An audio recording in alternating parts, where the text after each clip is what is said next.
Hello students, today our topic is simple harmonic oscillation of a diatomic molecule. As we are discussing IR spectroscopy, let us recap the points from last session. We have taken a linear diatomic molecule which has some compressions and elongations. At the same time, we came to a conclusion that a vibrating diatomic molecule is in simple harmonic motion.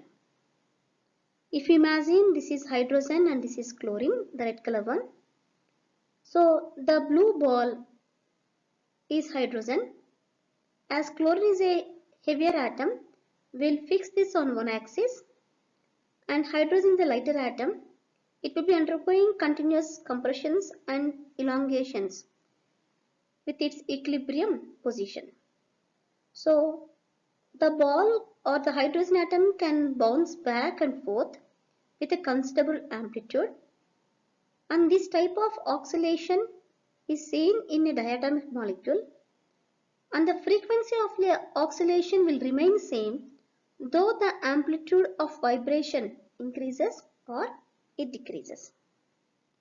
So with this assumption, for a simple harmonic oscillator, the potential energy is given by V is equal to half kx square, and for a diatomic molecule which is acting as a simple harmonic oscillator, the energy curve is parabolic.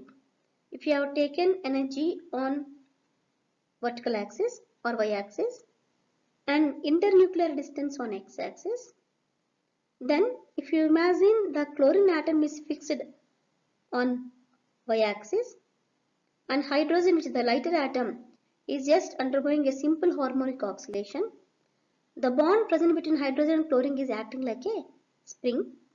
Then this linear diatomic molecule will obey Hooke's law, and we can give the energy of a diatomic molecule.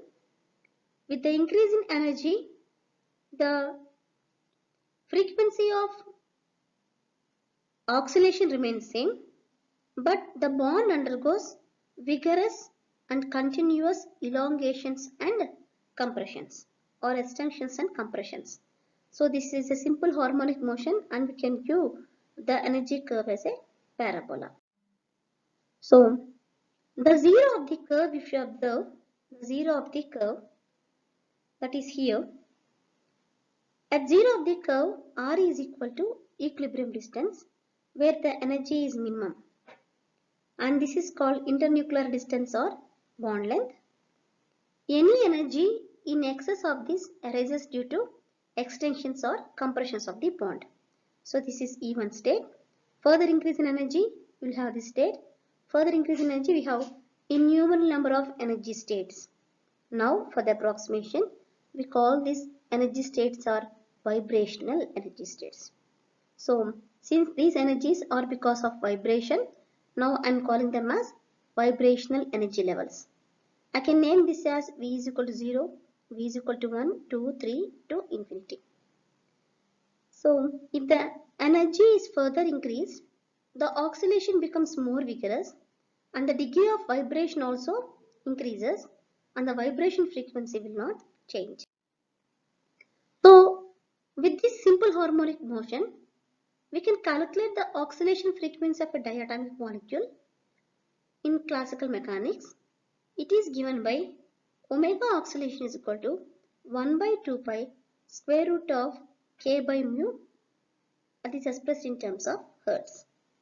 Since I am assuming that the bond is elastic, it is acting like a spring, so it has certain vibrational frequency which depends upon the mass of the system and also the force constant K, and it is independent of amount of distortion. In classical terms, for vibrational spectroscopy, instead of expressing frequency in hertz, we can express frequency in terms of per centimeter units, just dividing it by velocity of light c. You can see here nu lambda is equal to c. So if you bring this c this side and lambda towards that side, 1 by lambda is equal to nu by c.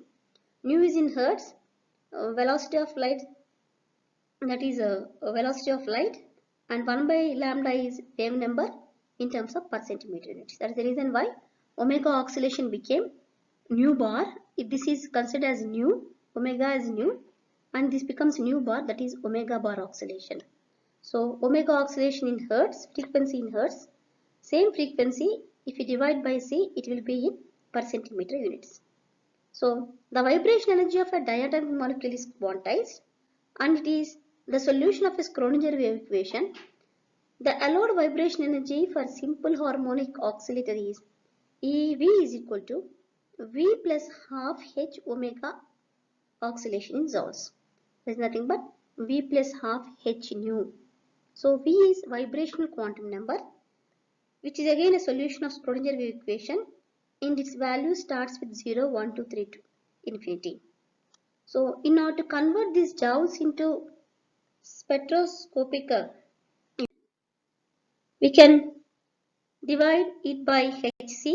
So this is energy in terms of per centimeter units. Divide joules by Hc, we will get V plus half. Since we are dividing by omega by C, it becomes omega bar oscillation. So omega nu by C becomes omega bar oscillation. So that is in per centimeter units. Thus allowed vibration energy levels. The figure shows the allowed vibration energy levels.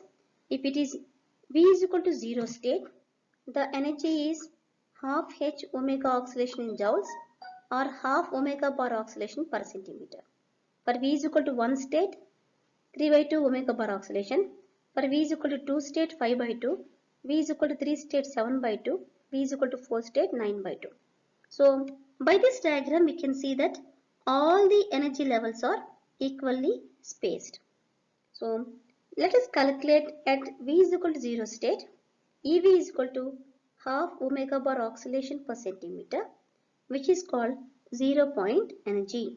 That means any molecule, the vibration energy is never 0.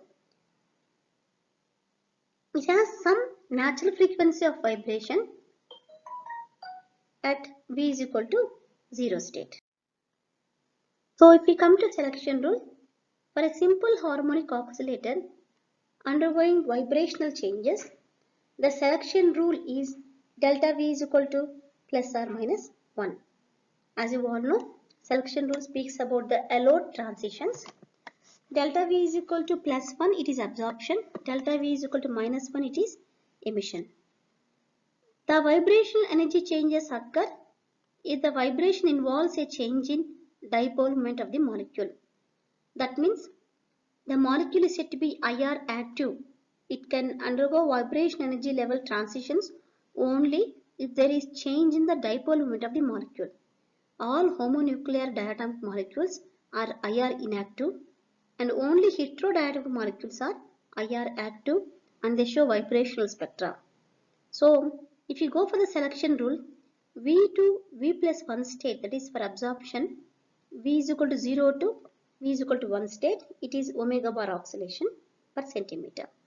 Or if you go for emission, delta V is equal to minus 1, that is V plus 1 to V coming from top to the next ground level, that is also again omega bar oscillation per centimeter. Energy difference between any two vibration states is also given by omega bar oscillation per centimeter.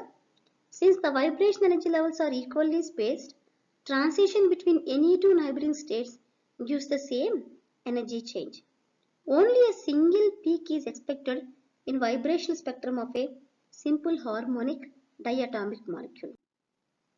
But in contradiction, for the real molecules, the spectra consists of number of bands, each band with fine structure of closely spaced lines. That proves that the simple harmonic oscillation of a diatomic molecule is not really simple harmonic in nature. Maybe harmonic nature is seen in the lowest states of vibration, but at higher quantum levels, the vibration becomes anharmonic. So to summarize, we have gone through the diatomic molecule as a simple harmonic oscillator, and we have calculated vibration energy states of a simple harmonic oscillator, and also selection rules for simple harmonic oscillator delta V is equal to plus or minus 1. At the same time, we have also proved that since in reality the spectrum has a number of bands in it, not a single line, then we can prove that our diatomic molecule is not acting like a simple harmonic oscillator in reality. Thank you.